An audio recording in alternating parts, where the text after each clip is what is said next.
أهل بيته الطيبين الطاهرين المعصومين سيما بقية الله في الأراضين المهدي المنتظر أرواحنا وأرواح العالمين لتراب مقدمه الفداء ولعنة الله على آدائهم ومنكر فضائلهم وغاصب حقوقهم إلى قيام يوم الدين.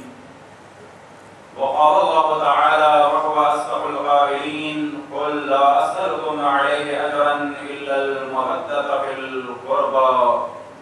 وقال الإمام الحسين عليه الصلاة والسلام إني لم أخرج أشرا ولا بدرا ولا مفسدا ولا ظالما إنما خرجت لطلب إصلاح في أمة جدي رسول الله أريد أن آمر بالمعروف وأنهى عن المنكر وأسير بسيرة جدي رسول الله وأبي علي بن أبي طالب صلى الله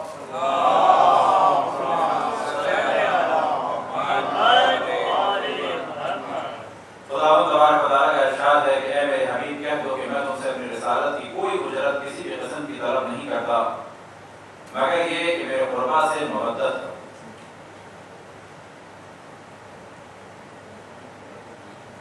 اور امام حسین علیہ السلام اپنے وصیت نامے میں ارشاد فرماتے ہیں کہ میں اکڑ تکبر یا تفریق اور فساد اور ظلم کے لیے نہیں نکلا.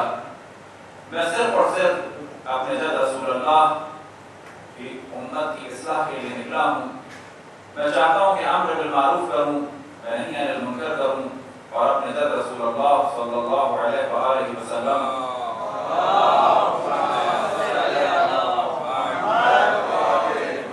اور اپنے والد علی بن ابی طالب کی سیرت پر عمل کروں. خداوند تبارک و تعالیٰ کا جتنا شکر ادا کیا جائے کم ہے کہ ہمیں اللہ سبحانہ و تعالیٰ نے توفیق عطا فرمائی اور ان لوگوں میں سے قرار دیا جو اہل بیت کے دامن سے وابستہ ہیں اور ان لوگوں میں سے قرار دیا کہ جن کے پاس دین ایک صحیح طریقے اور حلال طریقے سے پہنچا اور وہ یہ کہ پہلے ہم نے رسول اللہ کی رسالت کی اجرت کو ادا کیا اور بعد میں ان سے دین لیا. ہم میں سے ہر شخص ہر لہذا الحمدللہ اہل بیت کی محبت کے ذریعے سے رسول اللہ کی رسالت کی اجرت کو ادا کرتا ہے اور انشاءاللہ کرتا رہے گا اور انشاءاللہ اسی اجرت کو ادا کرتے ہوئے اس دنیا سے رخصت ہو جائیں. اس دنیا میں بھی اہل بیت کے ساتھ ہیں تو انشاءاللہ اس دنیا میں بھی اہل بیت ہی کے ساتھ ہیں.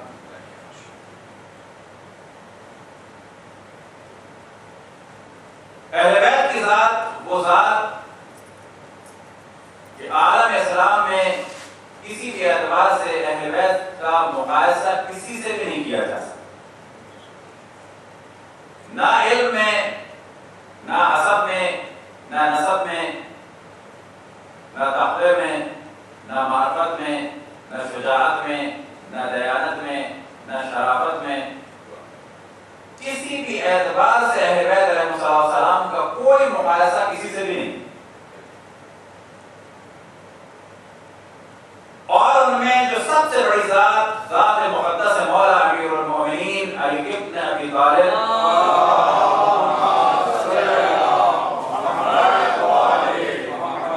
اور وہ ذات جو سب سے بلند مقام پر فائز ہے بعد رسول اللہ صلی اللہ علیہ وآلہ وسلم کے ہمیں فخر ہے اور غرور ہے کہ ہم اس ہستی سے وابستہ ہیں. اور جتنا شکر کریں جتنا فخر کریں اور غرور کریں تکبر کریں لیکن یہ غرور و تکبر ہماری دنیا پہ نہیں. یہ غرور و تکبر اپنے عمل پہ نہیں. یہ غرور و تکبر مولا امیر المومنین کی عظمت کی وجہ سے. غرور و تکبر ہو رہا ہے کسی اپنے عمل پر لیکن یہ غرور یہ تکبر اس لیے کہ ہم اس ذات سے وابستہ ہیں کہ جس کا کوئی نسل نہیں ہے بعد رسول اللہ. اور اگر آپ کی خدمت میں عرض کیا کہ تعریف شیعت یہی کہ بعد رسول اللہ قرآن کو سمجھنا اور سنت رسول اللہ کو اہل بیت سے سمجھنا یہ شیعت. اور اس نقطے کی جانب ہمیشہ توجہ دیں. جب کوئی آپ سے پوچھے کہ شیعہ کیا ہے تو اس طریقے سے سمجھائیں کہ بعد رسول اللہ قرآن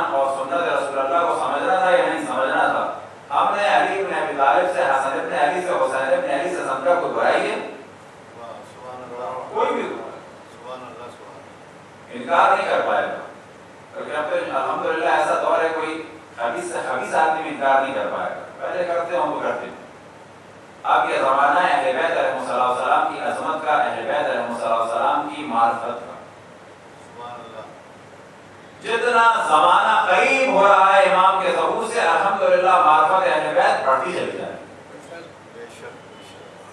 اور یہ معرفت کا سلسلہ بڑھتا چلا جائے گا، کم نہیں ہوگا، کسی بھی اعتبار سے کسی بھی جہت سے کم نہیں ہوگا۔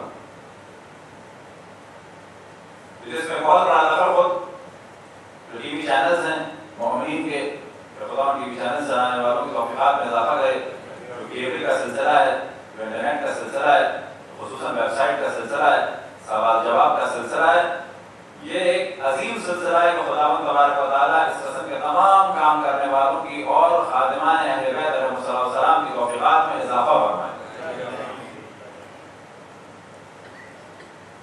اہل بیت پر جتنا بھی ظلم ہوا، اور لوگ یہ سمجھتے ہیں کہ اہل بیت کے نام کو مٹا سکیں گے تو وہ مٹا نہ سکیں، بلکہ ہر روز اہل بیت علیہ السلام کا نام بڑھتا چلا گیا۔ اگر 11 ہجری سے تاریخ اہل بیت کو دیکھا جائے تو خود بخود واضح ہو جائے گا کہ 11 ہجری کے بعد جو مظلومیت جناب سیدہ پہ ہوئی، پھر اس کے بعد 36 ہجری سے جنگوں کا سلسلہ مولا امیر المومنین سے، البتہ 36 اور 11 ہجری کے درمیان 25 سال جو مولا امیر المومنین کی مظلومیت کی ہیں وہ بالکل الگ ایک موضوع۔ 25 سال مولا امیر المومنین کی تنہائی کی اور مظلومیت کے ایام، پھر 36 ہجری میں بظاہر ظاہری خلافت ملی تو اس میں جنگوں کا سلسلہ، 40 ہجری میں شہادت ہوئی، پھر امام حسن کی مظلومیت، پھر 50 میں امام حسن کی شہادت، پھر 10 سال امام حسن کی تنہائی اور مظلومیت، اور 61 ہجری میں امام حسین کی شہادت۔ اگر ان تمام ادوار کو ذہن میں رکھا جائے تو خود بخود نظر آئے گا کہ مظلومیت بڑھتی چلی گئی، لیکن اہل بیت کے ماننے والوں کی تعداد بھی بڑھتی چلی گئی، کم نہیں ہوئی۔ اہل بیت کے ماننے والوں کی تعداد الحمدللہ بڑھ رہی ہے، پوری دنیا میں الحمدللہ سلسلہ بڑھتا چلا جا رہا ہے۔ وجہ کیا ہے کہ مظلومیت میں خود ایک چیز پوشیدہ ہے کہ دنیا کی توجہ ہمیشہ مظلوم کی جانب ہوتی ہے۔ جتنا اہل بیت پہ ظلم ہوا اتنی توجہ دنیا کے اہل بیت کی جانب ہوئی، اور یہی وجہ ہے کہ ہم سب کی ذمہ داری ہے کہ 2 موضوعات پہ خاص توجہ، ایک فضائل اہل بیت اور ایک مصائب اہل بیت۔ فضائل اہل بیت کے اہل بیت کی جانب دعوت دیتے ہیں، اور مصائب اہل بیت بھی ہر رقیق القلب کو متوجہ کرتا ہے مظلوم کی جانب۔ ایک بہت بڑا مجمع بیٹھا ہو، اسے اگر دعوت دینی ہے کسی کی جانب سے تو یہ کہا جائے کہ ان کی یہ فضیلت ہے، یہ فضیلت ہے، یہ فضیلت، اور اگر اس پہ ظلم ہو تو خود بخود لوگوں کی ہمدردی اس کے ساتھ ہو۔ تو ایک طریقہ ہے لوگوں کو دعوت دینے کا اہل بیت کی جانب کہ ان کے قلوب کو رقیق کیا جائے، نرم کیا جائے، مصائب اہل بیت بتا کر، اور ایک طریقہ ہے کہ ان کو دعوت دی جائے اہل بیت کی جانب اہل بیت کے مراتب بتا۔ اور پھر ایک طریقہ اور کہ جو جس سے وابستہ ہے اس کے حقائق بیان کیے جائیں اور اس کی نظروں کے سامنے اس کا صحیح چہرہ بیان کیا جائے، جو خود ایک اہم کام ہے۔ ایسا نہیں ہے کہ اس کو نہیں کرنا چاہیے، ممکن ہے کوئی ہمارے صاحب کا گفتگو سمجھے کہ ہم کوئی مخالف ہیں، مثال کے طور پر دشمنوں کے موضوع پر ڈسکس کرنے میں، ہم کے چہرے پہ سے پردہ ہٹانے میں ہم کبھی مخالف نہیں ہیں، بلکہ ہم کہتے ہیں کہ پردہ ایسا اٹھایا جائے کہ یہ بھی صاف ہو جائے، ایسا کام ہو کہ جو طرفدار تھا وہ اس کا دامن چھوڑ دے، کام ہو ایسا کام ہو کہ وہ جس سے وابستہ تھا، جس کے گن گاتا تھا، ایسا اس کو سمجھایا جائے اور بتایا جائے کہ وہ اس کا ساتھ چھوڑ دے اور اہل بیت کے ساتھ ہو جائے۔ اب اگر کوئی سوال کرے کہ دشمنان خدا، دشمنان رسول اللہ، دشمنان اہل بیت پہ لعنت بھیجنی چاہیے، بالکل بھیجنی چاہیے، شک نہیں ہے۔ خود اہل بیت کے دشمنوں سے، رسول اللہ کے دشمنوں سے، اللہ کے دشمنوں سے برات لازم ہے، لعنت ہے ان پر، اللہ کی لعنت ہے، ملائکہ کی لعنت ہے، انبیاء کی لعنت ہے، اور تمام مومنین کی لعنت ہے۔ یہ بالکل دونوں موضوعات الگ ہیں۔ آیا تنہائی میں بیٹھ کے دشمن خدا، دشمن رسول اللہ، دشمن اہل بیت پہ لعنت بھیجنی چاہیے، بالکل بھیجنی چاہیے، اپنی آپ اولاد کو بتانا چاہیے، بالکل بتانا چاہیے، یہ بالکل ایسا موضوع ہے کہ ہم گائے کو مانتے ہیں نہیں مانتے، ہم گائے کو کھاتے ہیں بالکل کھاتے ہیں، لیکن اگر جان کا خطرہ ہو، فتنے کا خطرہ ہو تو اس کو ماریں انڈیا میں؟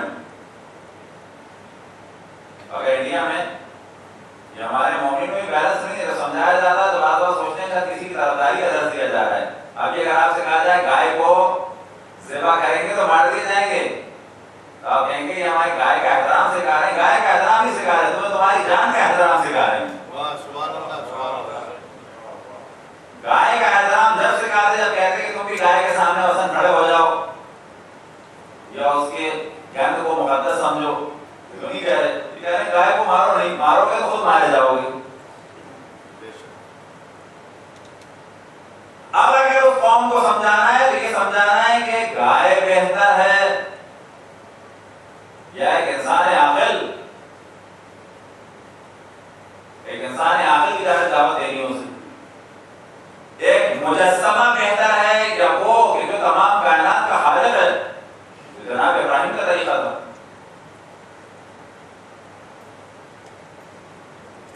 تو یہ تمام چیزیں بہت زیادہ بیلنس میں ہونی چاہیے، اور خود ایک پبلک کا معیار اتنا بلند ہونا چاہیے کہ اس کو سمجھ لینا چاہیے کہ اصل موضوع ہے کیا،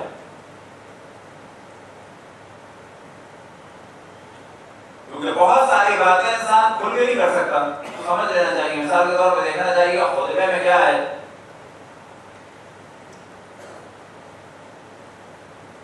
خطبے میں ہم کیا کہتے ہیں، وَلَعْنَةُ اللَّهِ عَلَىٰ أَعْدَائِهِمْ وَمُنكِرِ فَضَائِلِهِمْ وَغَاصِبِ حُقُوقِهِمْ، کہ لعنت ان کے دشمنوں پر اور ان کے فضائل کے منکروں پر اور ان کے حق کو غصب کرنے والوں پر۔ ابھی کون ہیں لوگ؟ پتا ہے کسی کو؟ سمجھنے کیا پتا ہے یا نہیں پتا؟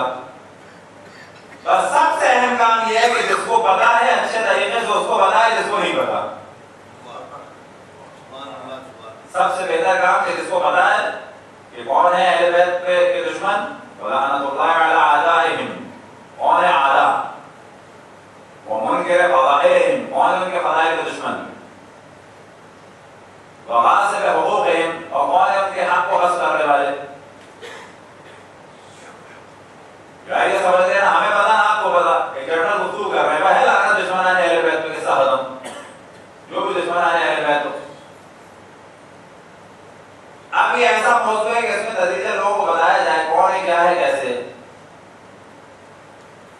اور اگر آخر میں آپ نے دیکھا ہو تو دعا میں بھی ہماری جو سب سے آخر میں دعا ہوتی ہے وہ کہ اللہ خدا کی لعنت ہو کس پر، خدا لعنت فرمائے کس پر، کہ جس نے رسول اللہ جناب سیدہ اور ائمہ پہ ظلم کیا، یا ظلم کے گراہوں کو ہموار کیا، یا وہ ظلم پہ راضی رہا۔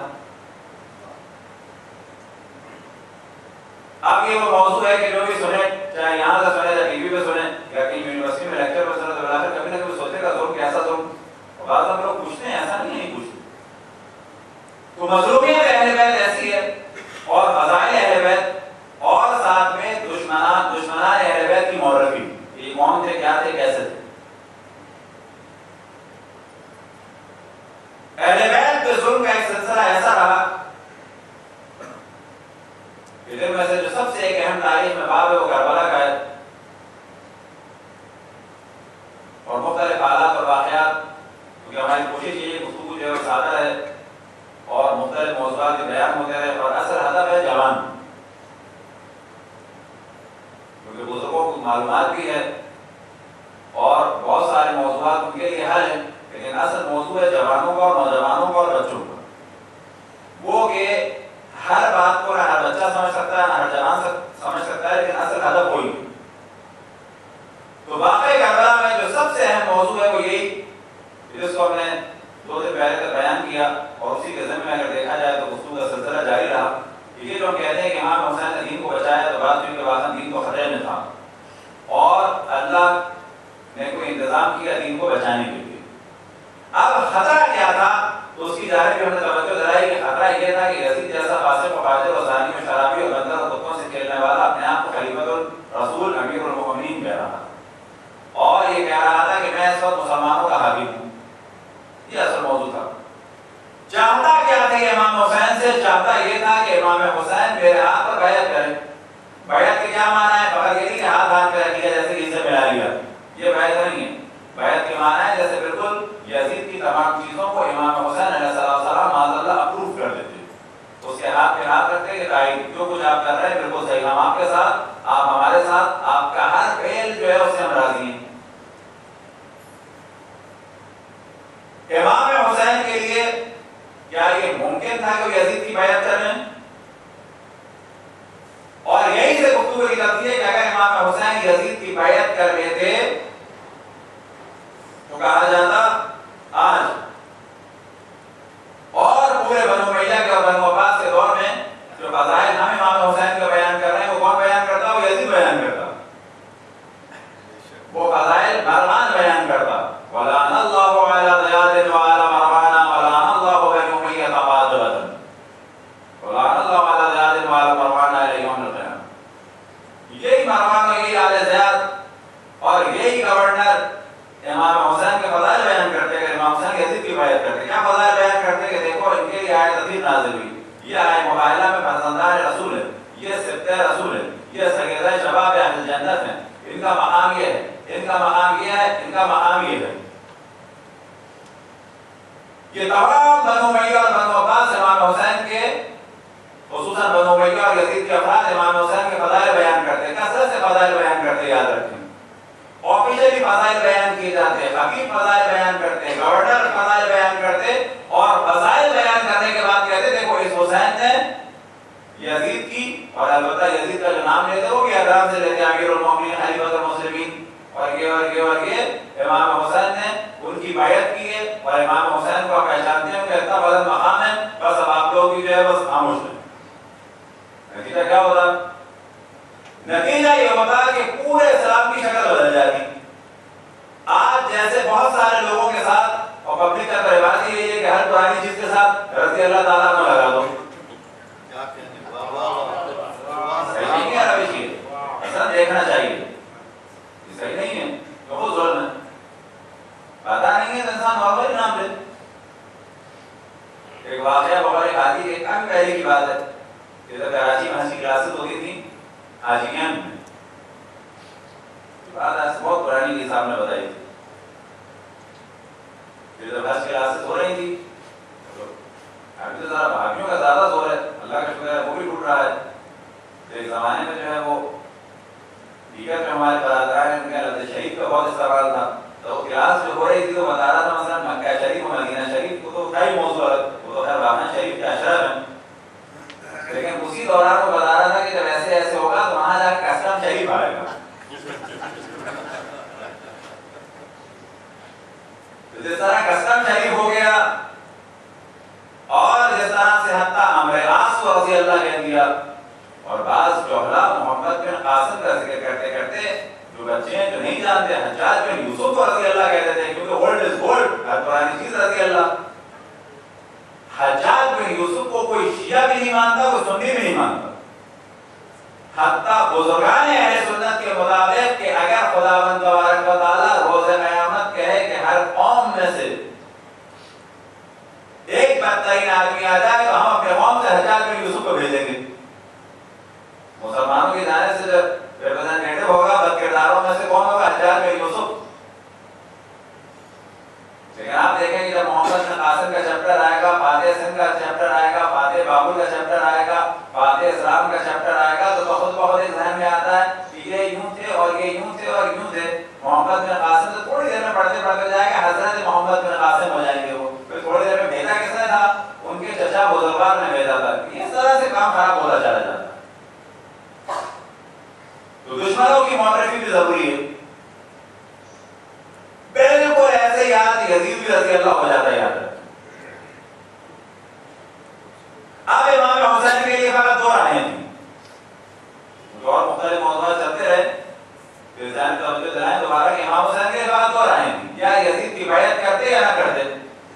اگر کرتے تو دین برباد ہو جاتا. پھر کہا جاتا کہ امام حسین کون؟ سیدہ شباب اہل جنت، جن کی رعایت عظیم نازل ہوئی، جو ابن رسول اللہ ہے، جن کا یہ مقام یہ مقام یہ مقام یہ مقام یہ مقام. میرا مرض ہے کہ سارے فضائل آج ہم بیان کر رہے ہیں، اس سے زیادہ فضائل یزید اور مروان اور آل مروان بیان کرتے ہیں.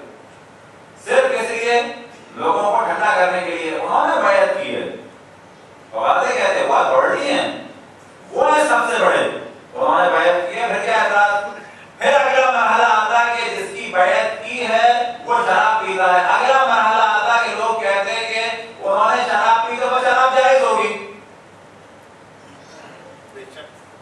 اور جب انہوں نے ایسا کیا تو یہ جائز ہوگا, انہوں نے ایسا کیا تو یہ جائز ہوگا, تو پتہ چلا دین بن جاتا ہے یزیدیت کے اعمال کا ایک مرکب. امام حسین نے یزید ملعون لعنت اللہ علیہ کی بیعت نہیں. اب امام حسین کے پاس دو آپشن تھے, پھر سے ہے یا بیعت کریں یا نہ کریں. یہ والا تو ختم ہو گیا, اب کیا بچا کہ بیعت نہ کریں. بیعت نہ کرنے کے وقت امام حسین نے حضرت نہیں کہا کہ میں جنگ چاہتا ہوں. مدینہ سے نکلے, مکے سے نکلے کوفے کی جانب, کیونکہ وہ لوگ ہدایت کے لیے ایک رہبر چاہتے تھے.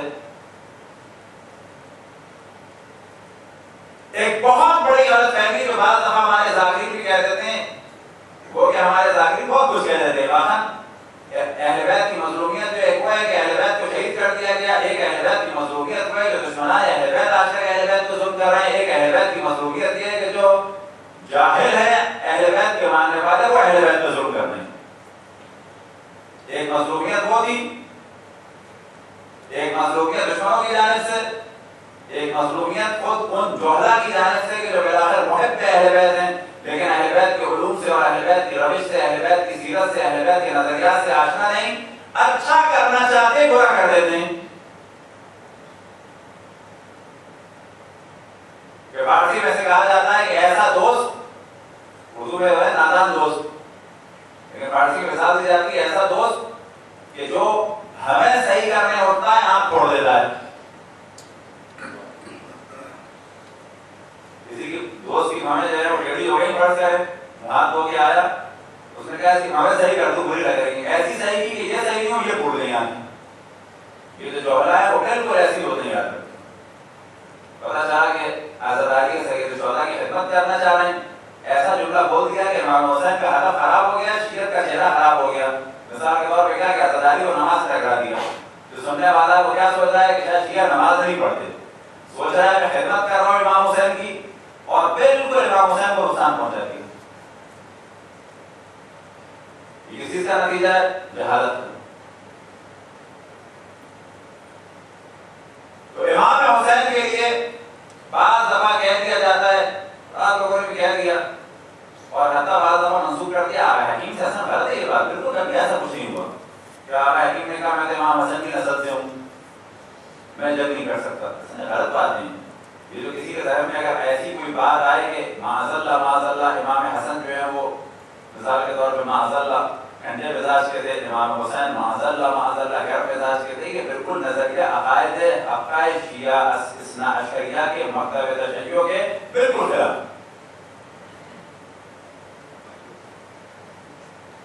بالکل خلاف. اب اگر اس کے جواب میں اس کا جواب دیا جاتا ہے کہ اگر امام حسن امام حسین کے دور میں ہوتے تو یہی کرتے, یہ بات بالکل صحیح ہے. اور اگر امام حسین امام حسن کے دور میں ہوتے تو وہی کرتے, یہ بھی بالکل صحیح ہے. لیکن اس سے زیادہ دقیق یہ ہے کہ امام حسین نے 10 سال وہی کیا جو امام حسن نے کیا. اس جواب میں ہم یہ جو جواب ہے کہ اگر ایسا ہوتا امام حسن اگر ہوتے تو یہ کرتے, اگر امام حسین ہوتے تو وہ کرتے, تو ہم کہتے ہیں اگر کی بھی ضرورت نہیں ہے. امام حسن کے موضوع میں تو اگر کی ضرورت ہے کہ اگر امام حسین وہاں ہوتے. امام حسین کے موضوع میں اگر کی ضرورت نہیں ہے, کیونکہ 40 سے 50 ہجرت, اگر 40 سے 50 ہجری امام حسن خاموش رہے تو 50 سے 60 ہجری پورے 10 سال امام حسین خاموش رہے. واقعی کربلا اور کربلا کی تحریک کا آغاز 28 رجب سے ہوا, جو پورا 5 مہینے 2 دن میں ہے. معذرت 5 مہینے 12 دن ہے. 5 مہینے 12 دن یا 11 دن, اگر 20 کا مہینہ مانا جائے ذیلج تو 12 دن, 29 کا مانا جائے تو 11 دن. 5 مہینے 12 دن کا پورا یہ سلسلہ ہے. اور تلوار کھینچنے کا آخری دن ہے مجبوراً حتیٰ صبح عاشور خطبے کے بعد ایک دن اس اعتبار سے کہ ایک دن اگر گھنٹوں میں کیا جائے تو وہ پورے 24 گھنٹے نہیں بنتے. امام حسین نے آخر وقت تک حجت تمام کی ہدایت کے لیے, یہ جو بعض لوگ کہتے تھے کہ امام حسین نے جنگ کی ہاں جنگ کی تو جنگ ہوئی. یہ جو بعض لوگ کہتے ہیں شہزادوں کی جنگ تھی، تو وہ کون سا شہزادہ تھا؟ یزید کون سا شہزادہ تھا؟ اگر شہزادے سے مراد یہ ہے کہ جیسے اور دنیا کے شہزادے عیاش اور ولید، تو ہاں بالکل ایسا تھا، لیکن شہزادے سے مراد اور شاہ سے مراد رسول اللہ، تو پھر وہ شہزادہ نہیں تھا. اگر بادشاہ سے مراد بادشاہ کائنات، تو فقط امام حسین شاہ تھے، امام حسین شہزادے تھے، اور رسول اللہ مولا امیر المومنین بادشاہ تھے. اور اگر دنیاوی بادشاہ کی بات ہو رہی ہے تو وہ دنیاوی بادشاہ تھا، رسول اللہ اور مولا علی دنیاوی بادشاہ نہیں تھے.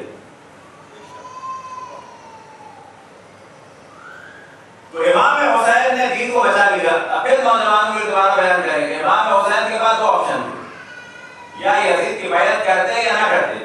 اگر بیعت کرتے تو یزید کا تمام اعمال کو ایسا تھا جیسے امام حسین سائن کرتے یا اپروو کر دیتے.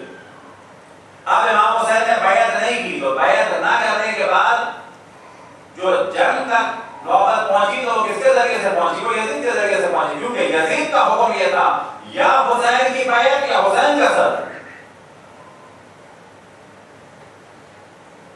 تو پہلے جب بھی انٹروڈکشن کرائیں تو بالکل ایسے صاف طریقے سے بتائیں، بالکل صاف طریقے سے.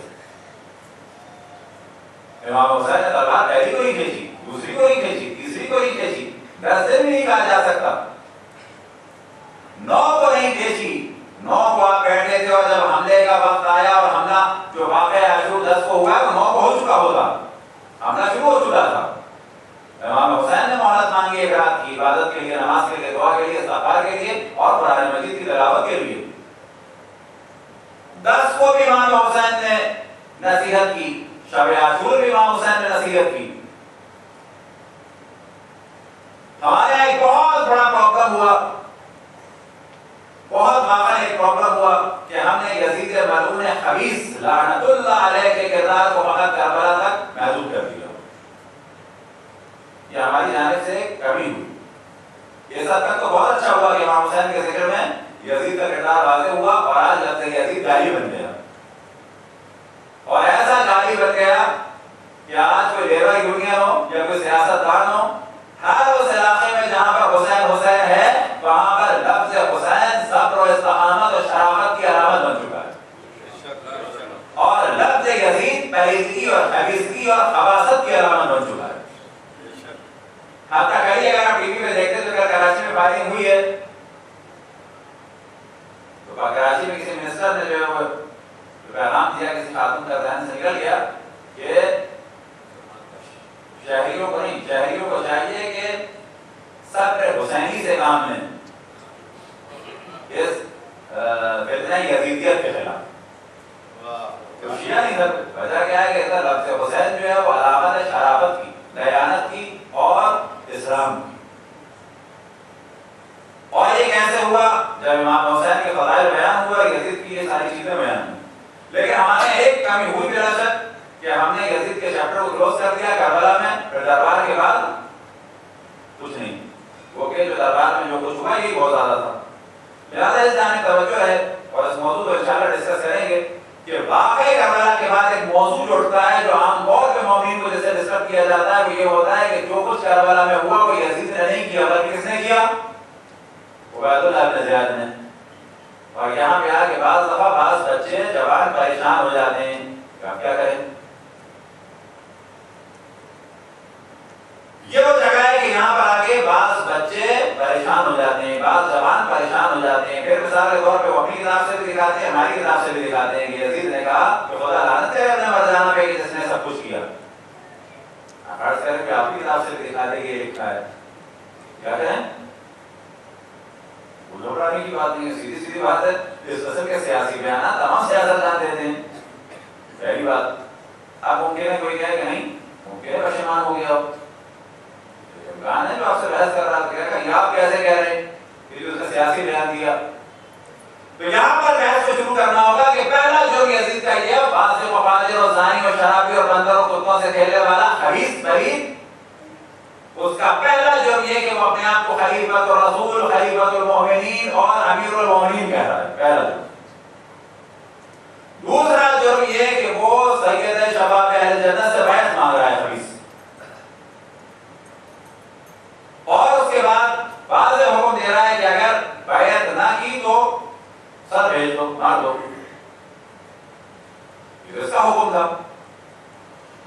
کربلا میں جو کچھ ہوا وہ سب اس نے کیا. اب آپ تصور کریں جو کچھ کربلا میں ہوا اور اس کے بعد یزید نے کہہ دیا یہ تو لعنت تیرا خدا عبید اللہ بن زیاد پہ اس نے کیا ہے، اس کا جواب کیا ہے بلال؟ اعتراض تو ویسے ہی صحیح سے مراد ایک گمراہ کرنے والا اعتراض ہے. ایسا سوال ہے کہ بعض بچے نوجوان بہت جاتے ہیں کہ بات ہے ممکن ہے پشیمان ہو گیا ہو، ممکن ہے دمشق میں اس کا کام نہیں ہے. کوئی آپ سے یہ کہے کہ وہ دمشق میں تھا ملعون خبیث، اور یہ واقعہ امام حسین کی شہادت کا کام ہوا کربلا میں، اس کا کیا تعلق؟ یہ ایسا موضوع ہے اس میں بعض دفعہ کنفیوز ہو جاتے ہیں. تو پہلا اس کا سلسلہ یہ کہ وہ ساری چیزیں بتائی جائیں کہ وہ کیا تھا اور اس نے کیا طلب کیا اور اس نے حکم دیا. سوال یہ پیدا ہوتا ہے کہ اگر فرض کر لیں کہ یہ خبیث ملعون پلید قتل امام حسین میں شریک نہیں تھا، فرض کر لیں اور جو کچھ کیا عبید اللہ بن زیاد نے کیا، فرض یہ کر لیں چلو وہ کچھ تو اس نے کر لیا کربلا میں، اور یہ بھی فرض کر لیں کربلا سے دمشق تک جو کچھ ہوا وہ بھی اس کو معلوم نہیں تھا. لیکن یہ جو شہر سجایا جا رہا تھا کس کے لیے؟ چلے یہ بھی ممکن ہے کہا کہ جی وہ آ رہے تھے، اچھا اعتراف ہو رہا تھا ان کو تعزیت دینے کے لیے شہر سج رہا تھا. پھر تمام تاریخ شیعہ اور سنی میں اگر آپ دیکھیں تو کیا پتہ چلتا ہے؟ تمام تاریخ شیعہ اور سنی میں تاریخ پڑھنے کا طریقہ کیا ہے؟ نوجوانوں کو اسی سے پڑھنا چاہیے، ماں باپ کو کتابیں لانی چاہیے، خود نوجوانوں کو کتابیں خریدنی چاہیے. یاد رکھیں کہ پھر ہم کہیں کہ پرفیوم خریدنا یا اچھے کپڑے خریدنا حرام نہیں ہے. ایک اچھا پرفیوم اگر آتا ہے فرض کریں کہ $25 کا $50 کا تو بن گئے تقریباً $4000 یا $2500. تاریخ اعتباری تاریخ کامل 10 جلد کی آتی ہے 2500 کی 2000 کی، جو کتنے سال چلے گی؟ کم سے کم 200 250 300 سال چلے گی.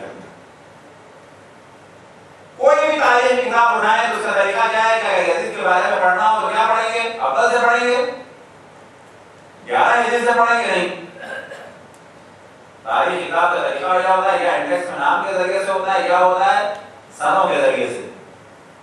تو یزید ملعون خبیث کے بارے میں جب دیکھنا ہو تو کیا دیکھیں؟ 61 ہجری سے 64 ہجری یہ رحمۃ اللہ علیہ کی کیا کارنامے تھے.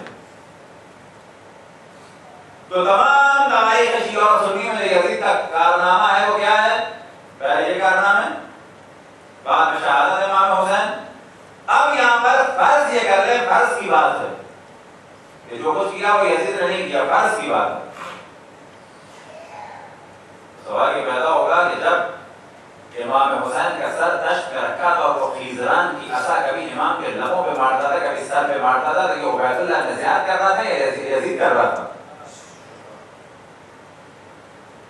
یہ تو جناب زینب اور جناب ام کلثوم حتی روایتوں میں باقاعدہ جب تعارف کرایا گیا یہ کون ہے زینب بنت علی، یہ کون ہے ام کلثوم بنت علی، یہ کون ہے رقیہ بنت علی، یہ کون ہے صفیہ بنت علی، یہ کون ہے ام جعفر بنت علی، یہ کون ہے امامہ بنت علی، یہ کون ہے رباب زوجہ امام حسین، یہ کون ہے یہ کون ہے یہ کون ہے.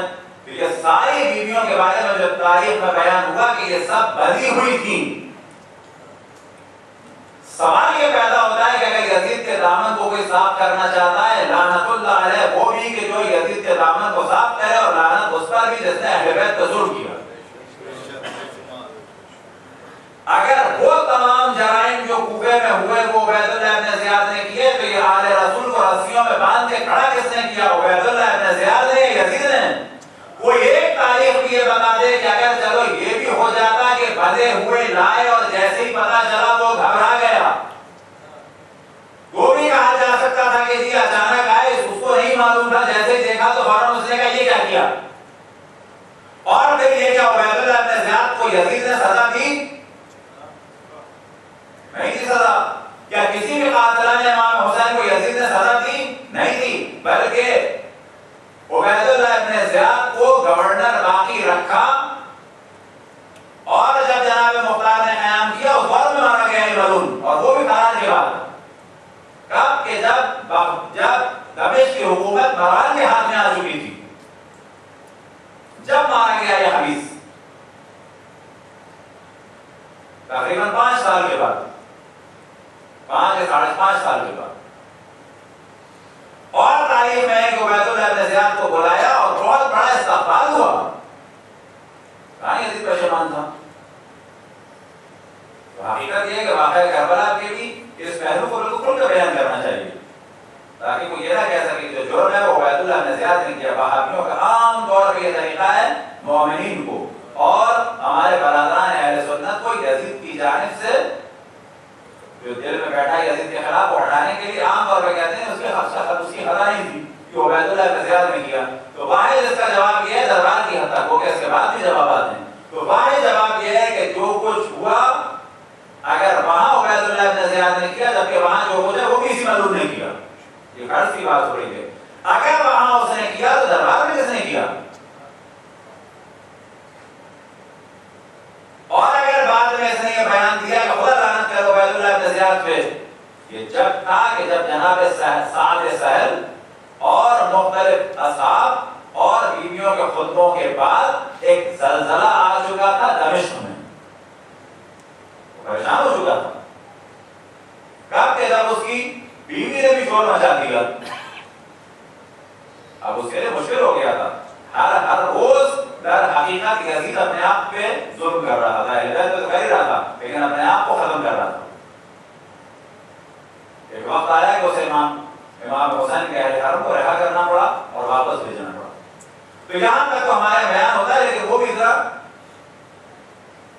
کم تفصیل سے بیان ہوتا ہے کہ بعض دفعہ نوجوان دفاع نہ کر سکیں اہل بیت کا، اور ہر ہمارے جوان کو اہل بیت کی دفاع کی طاقت ہونی چاہیے اور یزیدی طاقتوں کی ناک رگڑنے کی طاقت ہونی چاہیے.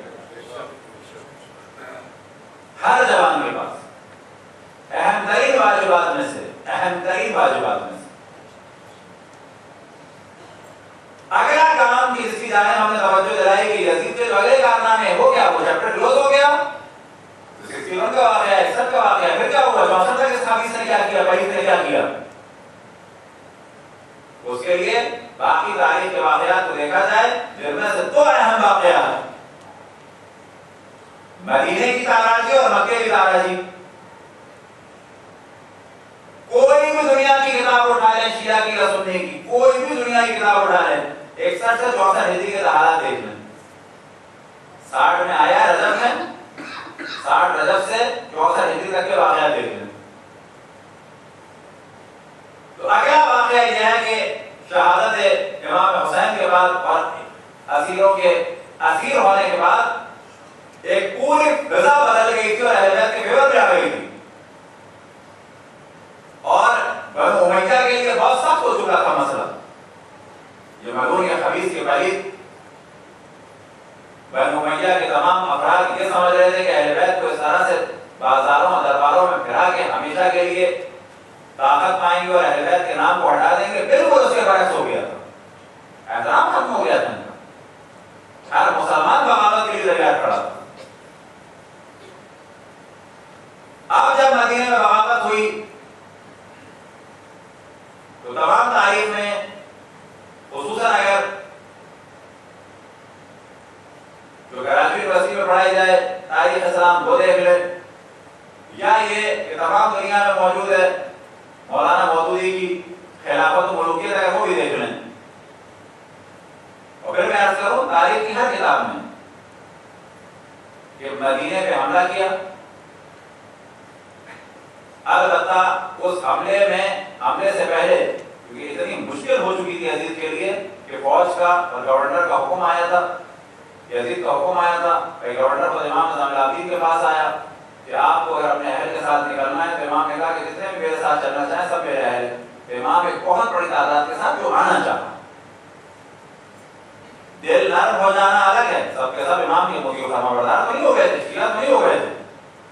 ایک بہت بڑی تعداد امام کے ساتھ نکلی، ایک گاؤں ہے یمبا، وہاں پہ چلے گئے تھے یہ لوگ. اس کے بعد یہ واقعہ ہوا جس کے لیے مولانا مودودی نے لکھا ہے کہ یزید کا حکم تھا کہ جنگ کرو اور اگر یہ لوگ سرنڈر کر دیں تو خبر ہو، اور اگر سرنڈر نہ کریں جنگ کے بعد شکست کھائیں 3 دن کے لیے مدینہ میں جو کچھ کرنا چاہو تمہارے لیے حلال ہے. لہذا مولانا مودودی کے بقول البتہ انہوں نے کوئی خواب نہیں دیکھا تھا، انہوں نے تمام ریفرنسز کے ساتھ بھی لکھا اور باقی جتنی بھی کتابیں آپ تاریخ کی اٹھا لیں 1000 سے زیادہ کواری لڑکیوں کی ولادتیں ہوں، ان کی آبروئیں پامال ہوئی مدینہ تو رسول میں.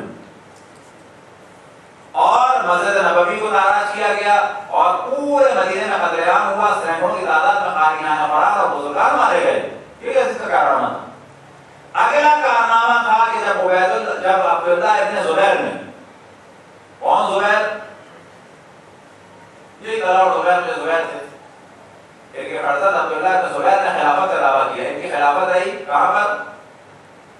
مکے میں، مدینے میں، کچھ علاقوں میں تھوڑے دن تک، اور پھر کوفے تک چلی گئی. اور جب فوجیں آئیں تو یہ پسپا ہوتے چلے گئے، یہ لوگ پسپا ہوتے چلے گئے، یہاں تک کہ خانہ کعبہ کا محاصرہ ہو گیا. آخر میں فوجوں نے پورے مکے میں قتل عام کیا. وہ تو الگ منجنیق سے پتھر پھینکے گئے تمام تواریخ میں، آگ کے گولے پھینکے گئے، جو زمانے میں جنگ کا ایک طریقہ تھا آگ کے گولے پھینکنا، اور پتھر منجنیق سے پھینکنا جس سے خانہ کعبہ کی چھت جلی، خانہ کعبہ کا پردہ جلا، خانہ کعبہ کی دیواریں ٹوٹی اور اندر مسجد الحرام میں قتل عام ہوا. اب جب یہ واقعات نہیں بتائے جاتے اور یہ واقعات نہ ہمارے مومنین کو پتا، نہ دیگر افراد کو پتا جو الحمدللہ مسلمان ہیں، اہل بیت کے بلاخر چاہنے والے ہیں، اہل بیت کے دشمن نہیں ہیں لیکن علم نہیں ہے، تو ہوتا کیا ہے، لوگ سمجھتے ہیں کہ فقط یزید کا جو کام تھا وہ واقعہ کربلا کے بعد ختم ہو گیا اور اس نے تو ویسے ہی کہہ دیا میں نے کچھ نہیں کیا. تو سوال یہ پیدا ہوتا ہے کہ اس نے کیا، سب کچھ کیا، وہ الگ موضوع تھا، بعد میں اس نے کیا تو یہ بھی ثابت ہو گیا. خداوند تبارک و تعالیٰ سے دعا ہے کہ جتنے بھی دشمن خدا کے رسول کے، اہل بیت کے اور مومنین کے، ان سب پر اللہ کی رسول، اللہ کے انبیاء کی اور ملائکہ کی اور مومنین کی لعنت. صلوات پڑھیں اور محمد علیہ وسلم.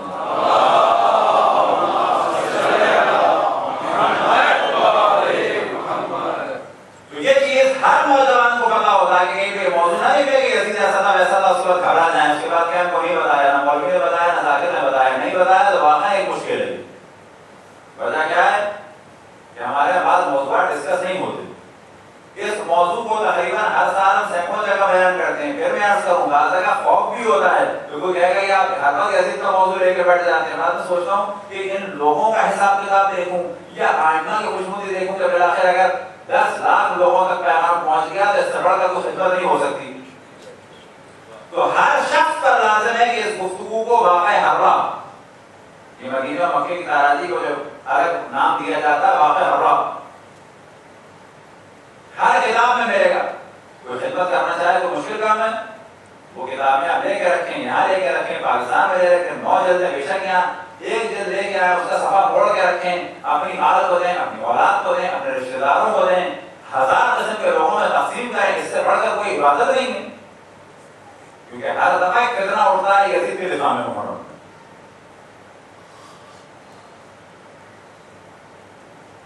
اہل بیت کی مظلومیت کی انتہا ہو گئی کربلا میں. اب یہاں تک بات ہو گئی کہ واقعہ کربلا ہوا تھا اور امام حسین نے دین کو بچایا کیسے. اب انشاءاللہ مختصر سی گفتگو چلتی رہے گی آہستہ آہستہ کہ اب جو ہم کہتے ہیں کہ دین بچا امام حسین کے ذریعے سے، اور آج بقا ہے دین کی امام حسین کی آزاداری یعنی حسین کے ذریعے سے. اب انشاءاللہ اگلی گفتگو یہ ہوگی واقعہ حسین سے دین بچتا ہے یا نہیں بچتا. اس نوعے سے، سوچ سے، سلام سے، مرثیے سے، سیاہ پرچم سے، سیاہ لباس سے یاد رکھیں یہ ایک سیاہ لباس جو ہے بہترین جہاد ہے، ثواب ہے. اس کو فقط نہ سمجھیں کہ پہن لیا تو پہن لیا. یہ فرش بچھانا بہترین جہاد ہے، بہترین عبادت ہے. جو جتنا خالص اس کو اتنا ثواب ملے گا. کل بھی ہم نے عرض کیا یہاں بیٹھنے والا سب سے بڑا نہیں ہے. ممکن ہے کہ آدمی جھاڑو لگائے وہ سب سے بلند مقام پر پائے جو خالص ہے، لیکن اس کے دل میں کیا ہو امام حسین بس. کون سی خدمت؟ واقعہ بعض اب بیان کرتے ہیں کہ ایران میں خاتون تھیں، جس طرح ہمارے یہاں حلیم کا کلچر ہے بالکل ایسے ایران میں آش کا کلچر. آج کیا ہوتا ہے؟ سبزیوں سے بنایا جاتا ہے، بہت ساری سبزیاں ہیں. سبزی آپ جانتے ہیں کہ اس چیز میں ڈالیں تو بالکل بھج جاتی ہے، اتنی سبزی ہو بالکل ریسی ہو جائے گی. تو وہاں پر محلوں میں خود ہم نے دیکھا ہے کہ اس طرح سے بڑے بڑے چادریں رکھی جاتی ہیں، مدرسے رکھے ہوئے ہوتے ہیں اور 30-40 خواتین سبزی صاف کر رہی ہوتی ہیں. جیسے کیسے دھنیا کی تجارت کرنی ہے ایسے پتہ نوچنا ہے اس طرح سے. اب وہ بنے گا 1000-2000 لوگوں نے کتنی سبزی رہے گی؟ وہ مختلف قسم کی سبزیاں. وہ کون صاف کرتا ہے؟ خواتین صاف کرتی ہیں. تو یہ خواتین ایک خاتون ایسی تھی کہ جن کو فالج ہو گیا تھا. جیسے ہی محرم آیا امام حسین کی سبزی صاف نہ کرنے کا اتنا صدمہ تھا کہ امام حسین توسل کیا کہ میں سبزی صاف نہیں کر سکوں گی سال. اس سبزی کے صدقے میں اس کو شفا ملی.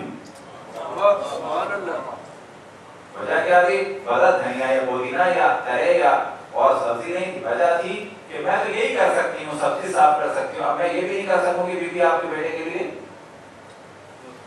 یاد رکھیں امام حسین کے لیے کوئی سبزی صاف کرے, کوئی جھاڑو لگائے, کوئی بینر لگائے, کوئی پوسٹر لگائے, کوئی پینٹ کرے, صفائی کرے, ستھرائی کرے, کوئی جالا ہٹائے, کوئی قالین لگائے, کوئی چادر دھوئے, سب کے سب ایک بڑی تحریک میں شامل ہے.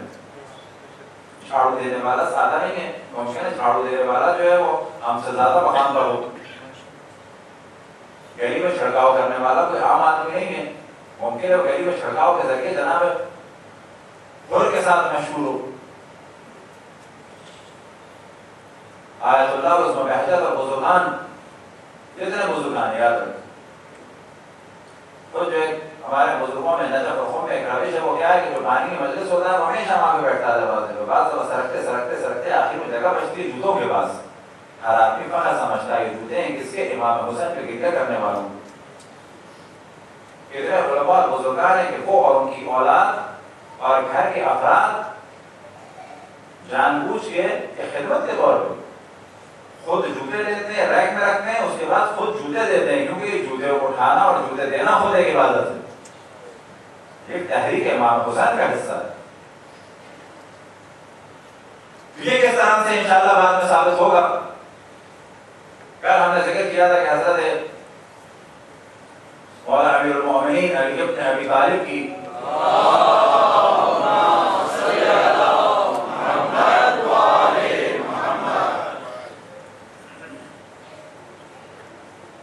اور بھی بیٹیاں تھیں, جناب زینب اور جناب کلثوم علیہم السلام کے علاوہ, لیکن ہمیشہ ان موضوعات کو ہماری کوشش ہوتی ہے کہ بیلنس کر کے رہیں, کہ جب ان کا ذکر ہو تو کوئی یہ نہ کہے کہ ہم تو فقط انہی کا نام لیتے تھے. ہاں, ان کا نام تو لینا ہے, ہر صورت میں لینا ہے, اور سب سے بڑا مقام انہی کا تھا.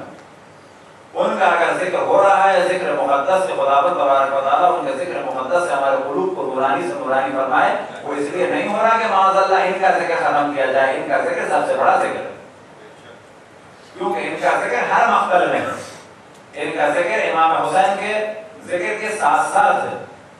ان کا مقام بہت بلند ہے. ہمارے قدموں کی, ہم ان کے قدموں پر فدا ہو جائیں, ان کے قدموں کی خاک پر فدا ہو جائیں, لیکن ہاں ان کا مقام جناب زینب اور جناب ام کلثوم جیسا نہیں ہے, کوئی شک نہیں. مولا امیر المومنین کے جو فرزندان تھے تقریباً 10 کے قریب کربلا میں شہید ہوئے, لیکن امام حسین اور ان کے بعد جناب عباس کا سب سے بلند مقام تھا. اب اگر کسی اور فرزند کا ذکر ہو تو وہ اس لیے نہیں ہے کہ کوئی معاذ اللہ یہ کہے کہ ہم تو فقط ایک کا نام لیتے تھے اور ان کی کیا ضرورت ہے ان کا لیا جائے. نا, جن کا نام لیتے تھے کہ وہ افراد ہیں جو کربلا کے محور ہیں. تو ہمیشہ ایک بیلنس ہو, ہماری بات کے بعد کوئی توہین آمیز چیز نہ ہو بزرگان دین کے لیے, کہ کوئی شدت والی بات کرے کہ خالی یہی رہ گئے ان کا ذکر ہو. نا, ان کا تو ہر وقت ضروری ہے, ہر لحظہ ضروری ہے. مولا امیر المومنین جیسے ہم نے بیان کیا کہ جناب زینب سلام اللہ علیہ کی بیٹی کا ذکر ہمارے یہاں نہیں ہوتا تھا, کہ خداوند تبارک و تعالیٰ نے توفیق عطا فرمائی کہ ان کی بیٹی کا ذکر ہم نے کیا بھی اور آپ نے سنا بھی. اس پر شکر کرنا چاہیے اللہ سبحانہ و تعالیٰ کا. ان کے داماد کا ذکر کر ہوا حضرت قاسم ابن محمد ابن جعفر طیار. ان کی شادی امام حسین کے مشورے سے ہوئی, کیونکہ نہ کہ مشورے سے بلکہ جعفر جناب عبداللہ نے کہا تھا کہ میری بچوں کا جو اختیار ہے وہ حسین کے پاس ہے. امام حسین نے کہا قاسم سے, قاسم ابن محمد ابن جعفر طیار. اور روایات میں کہ جو مہر تھا وہ انہوں نے نہیں ادا کیا, مہر جتنا بھی تھا امام حسین نے ادا کیا, قاسم ابن محمد ابن جعفر طیار کا کہ مہر میری جانب سے ہوگا. امام خود مولا امیر المومنین کے داماد بھی ذکر بلند. جناب مسلم ابن عقیل کون تھے؟ جناب مسلم بن عقیل جناب عقیل کے فرزند تھے. عقیل کون تھے؟ مولا امیر المومنین کے بھائی تھے. مولا امیر المومنین کتنے بھائی تھے؟ جعفر، عقیل، طالب اور خود مولا امیر المومنین کے 4. خود مولا امیر المومنین کے 3 بھائی تھے. طالب سے نسل نہیں چلی، 3 سے نسل چلی، خود مولا امیر المومنین سے، جعفر سے اور محمد سے. محمد کے بیٹے کون تھے؟ حضرت جعفر، عقیل اور مولا امیر المومنین سے نسل چلی. جعفر کے 3 بیٹے تھے، عبداللہ، اون اور محمد. عبداللہ سے شادی ہوئی جناب زینب صلی اللہ علیہ وسلم علیہ کی. اون سے شادی ہوئی حضرت ام کلثوم سلام اللہ علیہ کی.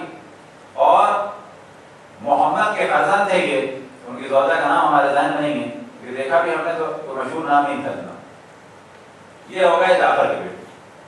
اون سے جعفر، بعض لوگ سو رہے ہوتے ہیں وجہ سے سوچتے ہیں شاید امام جعفر صادق علیہ السلام کے نام کی بات ہو رہی ہے. جعفر یعنی مولا امیر المومنین کے بھائی جو جنگ کے موضع میں شہید ہوئے، ان کے دونوں بازو قلم ہوئے. نام ان کا تھا جعفر. ہجرت میں مولا رسول اللہ صلی اللہ علیہ وسلم کی جانب سے وہ گئے تھے، بہت ہی جلیل القدر تھے. جناب جعفر کے فرزند عبداللہ کی ولادت وہاں پہ ہوئی تھی، اور ان کا لقب ہے طیار. کیوں؟ کہ ان کے بارے میں روایت ہے کہ وہ جنت میں کیونکہ بازو کٹ گئے تھے، اللہ نے ان کو کر دیے جو کثرت سے وہاں پر پرواز کرتے ہیں. طائر سے اس میں مبالغہ ہے، طیار کثرت سے پرواز کرنے والے. تو مولا امیر المومنین کے بھائی تھے جعفر سے یہ ان کو ہوئے عبداللہ اور محمد. عقیل سب سے بڑی تعداد یاد رکھیں، سب سے بڑی تعداد مولا امیر المومنین کے خاندان کے بعد، اور بعض جہت سے کہا جاتا ہے 7 اور بعض اعتبار سے کبھی کبھی کیونکہ تاریخ میں اختلاف ہے تو بعض جہت سے کہا جا سکتا ہے سب سے بڑی تعداد شہدائے کربلا میں حضرت عقیل کی نسل کی ہے. انہیں کی بیٹیاں مدینے میں نظر آتی ہیں، گریے میں بھی آگے تھیں، گریے میں بھی آگے تھی وہ بیٹیاں. اہل بیت کے لیے جو انہوں نے جہاد کیا اس میں بھی آگے تھی. اور جناب عقیل کی نسل کربلا میں سب سے زیادہ شہید ہوئی. جناب مسلم ابن عقیل کون ہے؟ جناب عقیل کے فرزند، جناب عقیل کے فرزند ہے مسلم. مسلم کون ہوئے؟ امام حسین کے چچا زاد بھائی. کون ہوئے؟ مولا امیر المومنین کے بھتیجے. اور کون ہے منصب کے اعتبار سے؟ عقیل کے اہل بیت. امام حسین نے کیا بنا کے بھیجا؟ اپنا سفیر. لیکن اور کوئی رشتہ تھا مولا امیر المومنین سے؟ داماد تھے مولا امیر المومنین کے. وہ داماد کون سی بیٹی کے؟ رقیہ بنت علی کے صلوات اللہ وسلام علیہ.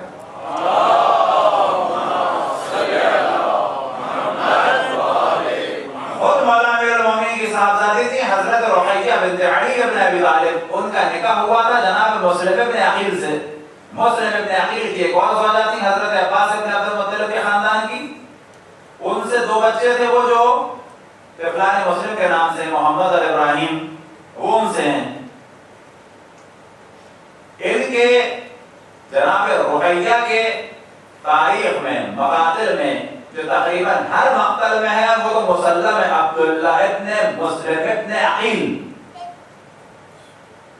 اور یہ وہ عبداللہ ہیں کہ جن کے بارے میں بعض مقاتل میں ایسا جلوہ نظر آتا ہے کہ جوانوں میں شاید ایک بہت بڑی تعداد قتل جو کی وہ جناب عبداللہ ابن مسلم ابن عقیل نے کی. بہت بڑی سے مراد ہے ایسی بڑی تعداد. اور بعض جگہ 2 بیٹوں کا ذکر اور ملتا ہے، لیکن یعنی کس کے؟ جناب رقیہ کے بیٹے، جو جناب مسلم اور جناب رقیہ کے بیٹے. ایک جناب مسلم اور ان خاتون سے ہیں حوضہ سے، وہ کون ہے؟ محمد اور اون، محمد اور ابراہیم. جناب مولا امیر المومنین کے نواسے ہوئے جناب رقیہ کے بیٹے، اور جناب مسلم ابن عقیل کے بیٹے وہ کون ہے؟ عبداللہ ابن مسلم ابن عقیل. کہ حتیٰ تاریخ میں گفتگو یہاں پر ہے کہ بنی ہاشم کے پہلے شہید یہ ہیں یا جناب علی اکبر ہیں. اس گفتگو کے بعد جو قول ابھی دیا جاتا ہے استدلال کے ساتھ وہ کہا جاتا ہے کہ پہلے حضرت علی اکبر. اور جناب عبداللہ ابن مسلم ابن عقیل کے بعد تاریخ میں ایک چیز ملتی ہے کہ ان کے حملے کے بعد بنی ہاشم نے مل کے ایک بہت بڑا حملہ کیا تھا مسلم ابن عقیل کے فرزند عبداللہ ابن مسلم ابن عقیل کے بعد، اور انہوں نے بڑا مارکا کیا. مارکے کے بعد جو ان کے ساتھ واقعہ ہوا وہ کیا تھا؟ اس طرح سے پیشانی پہ انہوں نے ہاتھ رکھا کسی چیز کے لیے، تیر چلا اور تیر ایسے لگا کہ ہاتھ اور پیشانی آپس میں ملوث ہو گئے. اس کے بعد دوسرا تیر لگا، اس کے بعد جو بار ہونا شروع ہوئے تو اسی عالم میں وہ شہید ہو گئے. اور قاتل کے بارے میں دو افراد کا ذکر ہے، اور قاتل سے نقل ہوا کہ وہ پہنچا ان کی جسم اثر کے پاس اپنا تیر نکالنے کے لیے، تو وہ کہتا ہے کہ تیر نکل آیا لیکن جو تیر کی اڑی تھی وہ ہاتھ میں اور اس میں پیشانی میں پیوست تھی. لکڑی نکل آئی اور تیر لگ گیا. ایک یہ فرزند تھے جناب عبداللہ ابن مسلم ابن عقیل، اور دو فرزندوں کا اور ذکر ہے، ایک محمد اور ایک علی، کہ وہ بھی ان کے تھے اور کربلا میں شہید ہوئے لیکن بعض مقاتل میں. پہلی نشست سے ہم نے کہا کہ یاد رکھیں بعض کا نام کوئی ہے، بعض کا نام کوئی ہے، بعض کا کیا ہے، بعض کا کیا ہے، مختلف تاریخ چیزیں.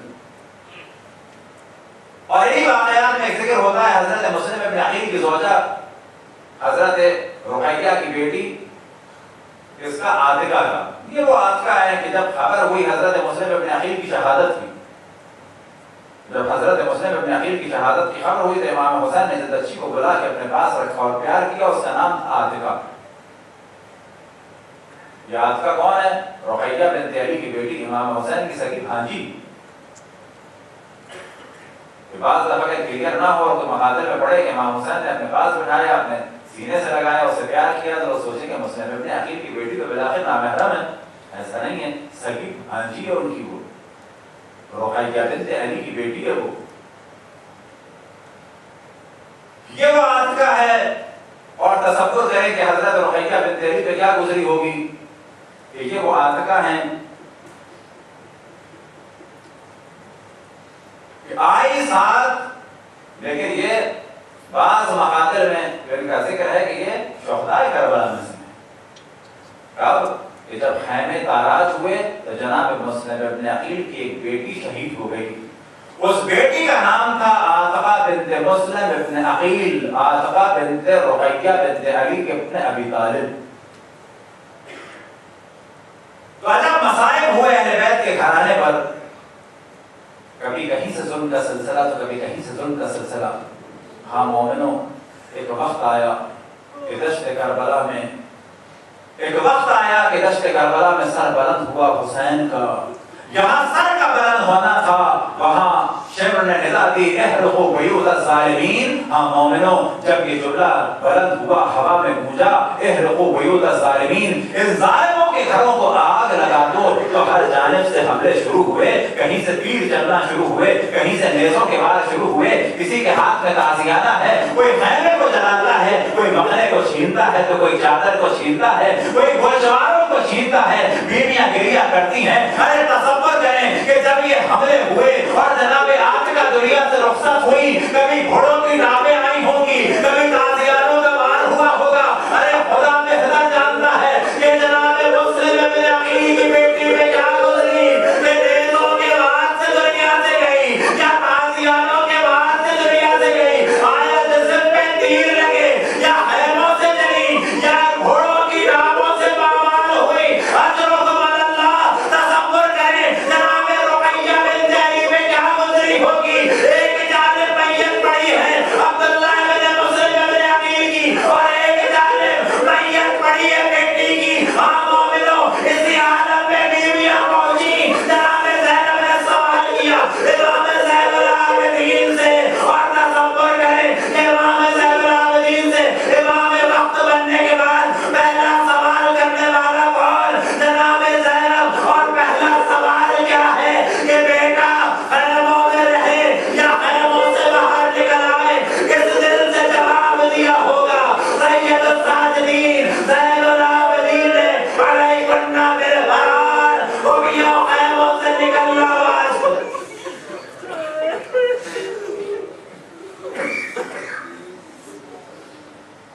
اللہ ولعنة الله على قوم الظالمين.